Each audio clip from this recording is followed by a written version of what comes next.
एक मोठी बातमी अमरावतीतील बडनेरा मार्गावरील जुन्या एमआयडीसीतील राम इंडस्ट्रीज या ऑइल रिफायनरीला आग लागल्याची घटना घडलेली आहे। पहाटे 6 वाजण्याच्या दरम्यान ही आग लागल्याची माहिती मिळते। आग आटोक्यात आणण्याचे अग्निशमन दलाचे प्रयत्न सुरू आहेत। दरम्यान आगीचे कारण अद्याप अस्पष्ट आहे आणि अग्निशमन दलाचे अधिकारी कर्मचारी पोलीस घटनास्थळी सध्या दाखल झालेले आहेत।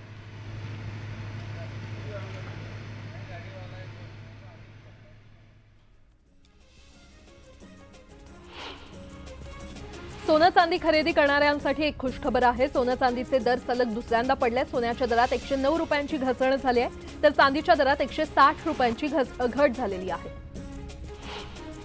बाजार समित्यांमध्ये कांद्याची आवक घटल्याने दरामध्ये मोठी उसळी पाहायला मिळाली। बाजारपेठेत कांद्याला प्रति क्विंटल 5500 दर मिळाला। दरम्यान शेतकऱ्यांकडे केवळ 20% उन्हाळी कांदा शिल्लक असल्याने दरवाढीचा फारसा लाभ मिळणार नसल्याचं बोललं जातंय।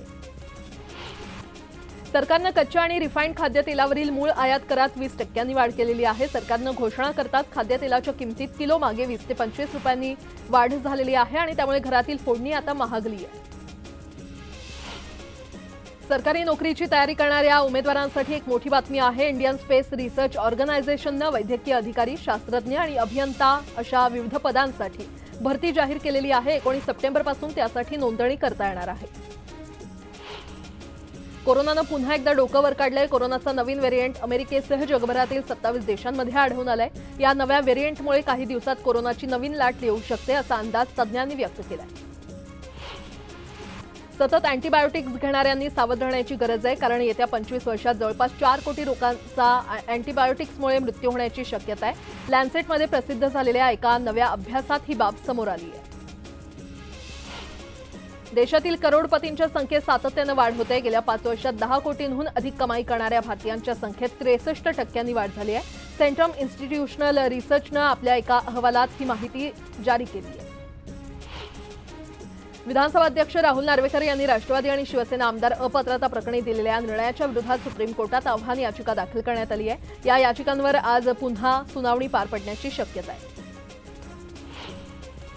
पंतप्रधान नरेंद्र मोदी 21 ते 23 सप्टेंबर 2024 या कालावधीत अमेरिकेला भेट देणार आहेत। या भेटीदरम्यान पंतप्रधान युनायटेड स्टेट्सचे अध्यक्ष जो बायडन यांनी आयोजित केलेल्या विल्मिंग्टन डेलावेअर इथे 4थ्या क्वाड लीडर्स मीटला उपस्थित राहतील। राष्ट्रवादी काँग्रेसचे आमदार आणि माजी मंत्री नवाब मलिकांचे जावई समीर खान यांचा अपघात झाल्याची घटना घडली आहे। या अपघातात समीर खान यांच्या डोक्याला दुखापत झाली आहे। भंडारा शहरापासून 5 किलोमीटर अंतरावर असलेल्या बेला गावात शेजाऱ्यांनी शेजाऱ्यावर कोयत्याने वार करत जखमी केल्याची घटना घडली आहे। क्षुल्लक कारणावरून हल्ला केल्याची माहिती मिळते।